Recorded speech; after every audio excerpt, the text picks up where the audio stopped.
We have been sending deliberate signals out into space since 1974.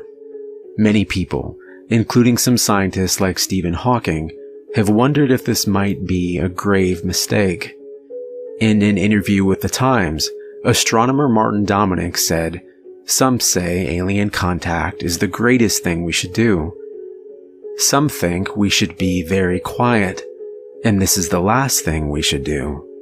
And it may indeed be the last thing we do." The dark forest theory states that if the universe is teeming with life, the reason for all these years of radio silence is self-preservation, that hungry, hostile, conquering forces glide silently past, always listening. And if we want to survive, we need to be just another quiet little blue dot in the vastness of space. Olivia and I grew up in Magdalena, New Mexico. It's a very small town. The last census had us at 912 full-time residents. We have a few restaurants and cafes, and every year, for a few weeks of winter, tumbleweeds take over the town. They can be found here and there along almost every road. And sometimes, if the wind is just right, they will completely cover the sidewalks and colorful storefronts along the east side of Main Street. The houses here are small and a bit run down, but the people are friendly and kind. We're located in the high desert on land that is as flat as a pancake. There aren't many trees to be found. It's mostly low-growing desert scrub with a few pines, but off in the distance you can see the surrounding mountains. The one thing that sets us apart is that we're just a stone's throw from the VLA. The Very Large Array is a radio astronomy observatory. It's a huge bank of radio telescopes set out in a gigantic Y shape in the desert. The VLA receives signals coming from space. It listens. Olivia and I have worked at the observatory every summer since we turned 15. Her mom would drop us off, or we'd ride our bikes. We did everything from running the gift shop to sweeping the public walkways. It was interesting and it was fun because we were together. I've always lived here with my Aunt Vera on the outskirts of Magdalena until I went away to college last year. I still come back on holidays and summer break. This year in particular, I've been looking forward to spending the summer working at the observatory and spending time with Olivia. I have an important question to ask her, and I don't mind telling you I'm a bit nervous. She's going on a trip to visit family in New York with her sister Irene. She's planning on leaving 2 days after I arrive. It's just for 2 weeks, so I'll wait until she gets back to ask her. I was in my dorm room, packing up my belongings and checking to see I hadn't missed anything when I got the call. My aunt was in the hospital. She'd had a heart attack and was stable for the moment. She was the only family I had left. I threw my stuff in the car and took off. I can barely remember the ride. Olivia was waiting for me outside the hospital and we went in together. My aunt was conscious and able to talk quietly. She looked very frail, lying there in that cold metallic bed, but we were told she would make a full recovery. We stayed at the hospital until visiting hours were over, then picked up some takeout and drove back to my aunt's house. Olivia talked about canceling her trip, but I told her not to worry. I told her I could handle things here.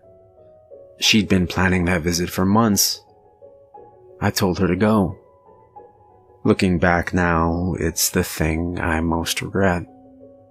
We spent a last quiet evening together, sitting and talking on the front porch and looking out across the desert at the star-filled sky. The next morning, I drove Olivia and her sister to the airport.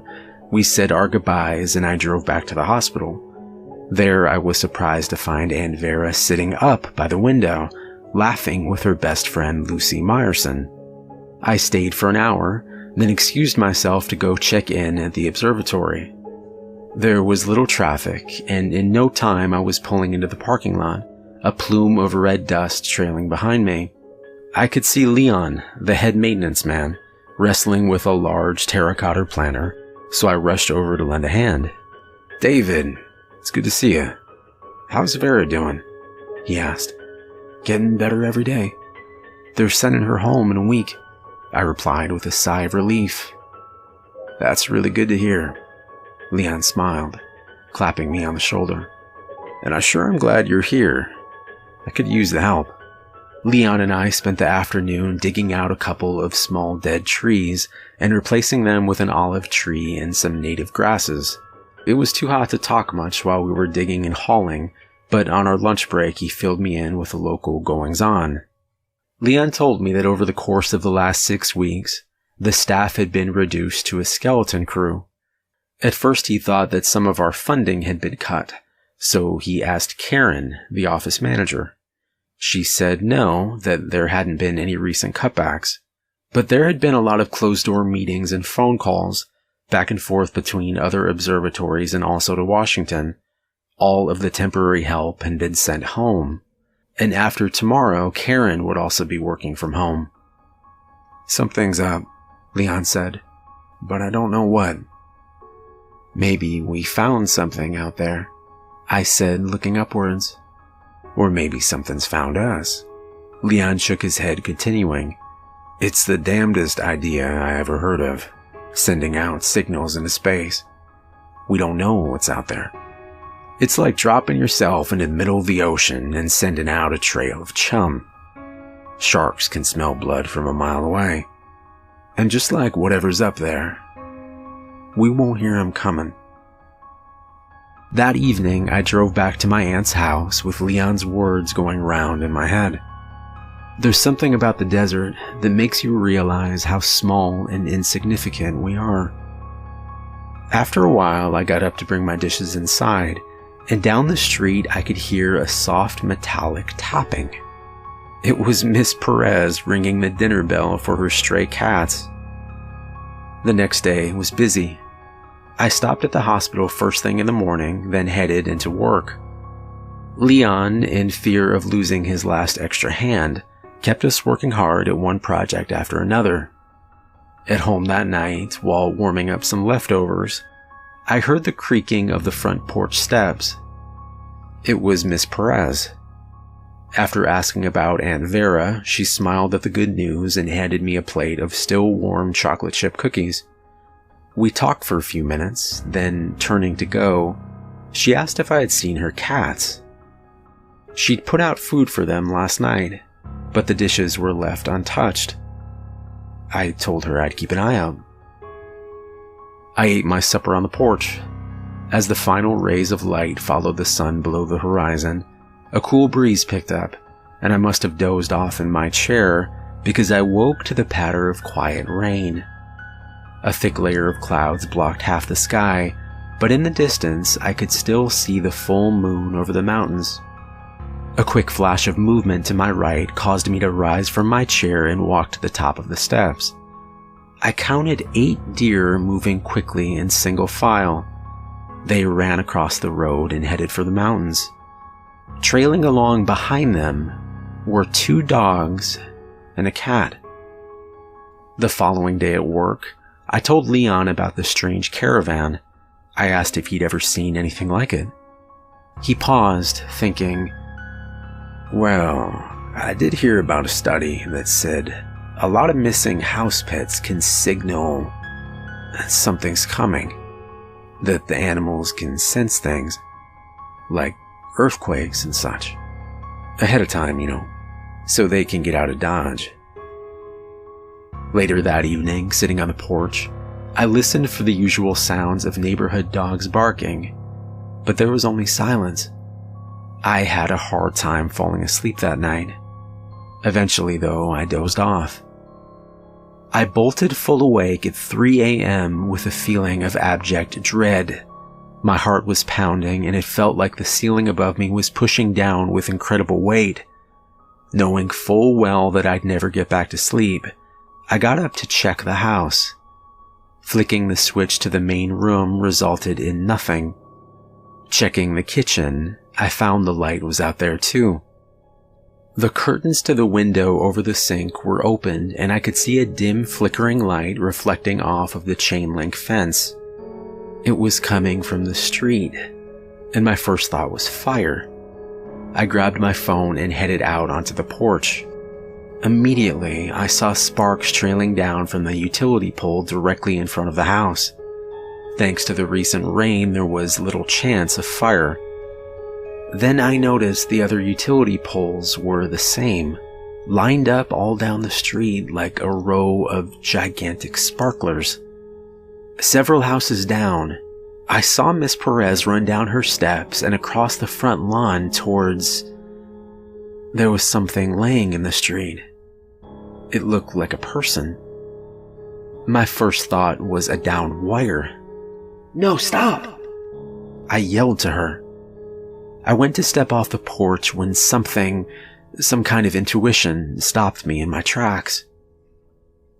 It was then that I noticed a low mechanical hum.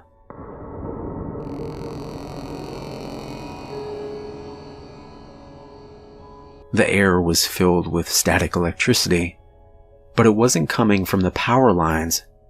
I looked up. In the distance, the night sky was clear, but there was a massive bank of low clouds directly overhead. The clouds were dense, but I thought I could see a dim pulsing of lights above them. I heard Miss Perez begin to scream. Then the humming rose in tone, and a wide swath of light swept down to the ground. As soon as I touched her, she dropped to the ground like a rag doll. That's when I saw them, skittering along in the shadows, 6 or 7 of them at least. They were fast, and they were coming this way.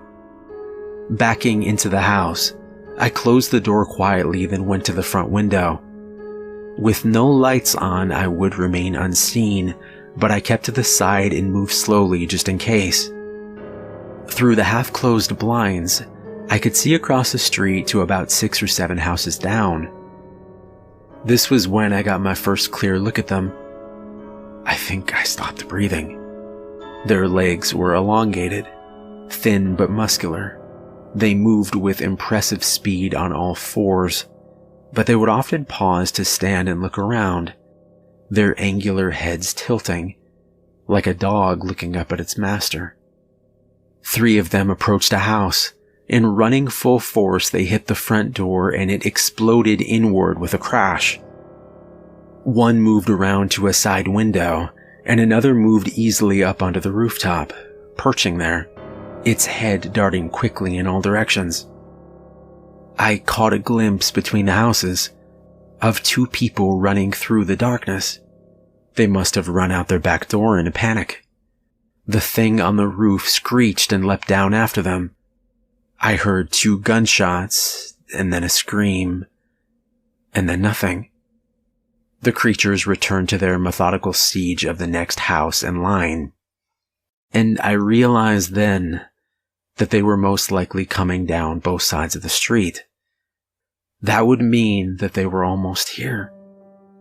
I started moving then, quietly locking the deadbolt on the front door and moving through the rooms, both checking that the windows were locked and looking for a place to hide. The house had no basement and only 3 closets. Both my and Aunt Vera's closets were packed to the brim, so I decided to try the small closet in the living room. Aunt Vera used that for guests, so it was half empty. I grabbed a large knife from the kitchen and moved to the closet. There were a few long coats that I pulled in front of me as I moved to the back. My knee struck something hard. Feeling around in the darkness, I recognized a little wooden stepladder. That's when I remembered the crawl space above the closet. I felt a tiny ray of hope until I heard a hard crash at the front door. They were inside. Slowly and carefully, I slid the coats back and opened up the ladder.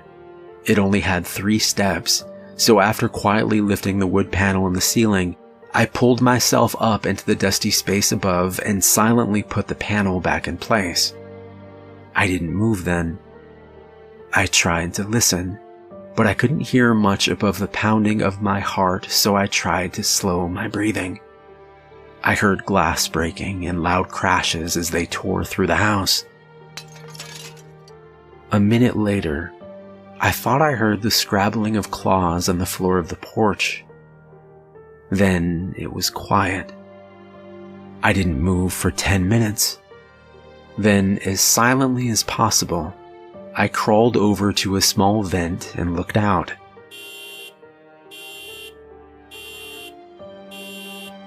From there, I could see a car on fire in the street. The door was open and a charred human figure lay on the ground. I watched the houses across the street for any faces in the windows or the slightest movement of the curtains, but there was nothing. And I wondered then if everyone was dead. I took out my phone and tried to call Olivia. There was no signal. I noticed that the loud buzzing hum was moving away now. It grew softer and the air was less filled with static electricity. About 10 minutes later, though, it started moving back this way. I listened to the pattern repeat 3 more times until, exhausted, I rested my head on the attic floor and slipped into unconsciousness. I heard the slow, familiar creaking of the rocking chair. Aunt Vera sat smiling on the porch. She looked so young. "I'm fine now," she said. "I'm with your Uncle Jack. I haven't seen him in such a long time." With tears in her eyes now, she said, "I'll miss you, my boy. But you need to go, David. Go now." My eyes snapped open, and it took me a moment to get my bearings. When I came fully awake, I was absolutely certain of 2 things. My Aunt Vera was gone, and I had to get out of here. Now. Lowering myself quietly down to the closet floor, I did a quick check of the house. Empty. Heading for my room, I grabbed 2 backpacks and a duffel bag. I threw in clothes, my camping gear, flashlight, a small radio, and all the batteries I could find. In the kitchen, I got canned goods, some lighters, and 2 large knives. Then I set an unopened 5-gallon water jug next to the front door. Raiding the medicine cabinet, I found aspirin, bandages, and some leftover antibiotics. Closing up my packs, I looked around. Sprinting back to my room, I grabbed the picture of Olivia and me that I kept in a frame on my dresser. An old arrowhead sat next to it. I took that as well. I did one last thing, too. Then I cinched up the packs, grabbed the water jug, and headed outside. Watchfully, I moved across the street and through my neighbor's backyard, then out into the low scrub towards the mountains. Staying low, I moved as quickly as I could until I felt the air begin to charge with electricity. Then I hid in the bushes until I heard it once again moving away.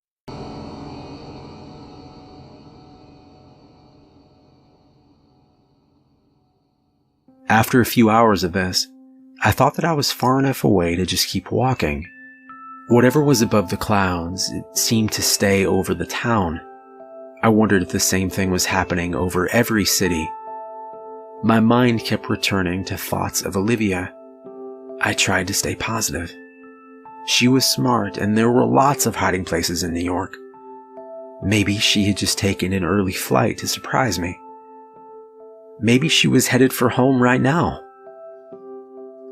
As the sun began to set, I adjusted my bearings so I wouldn't overshoot my destination.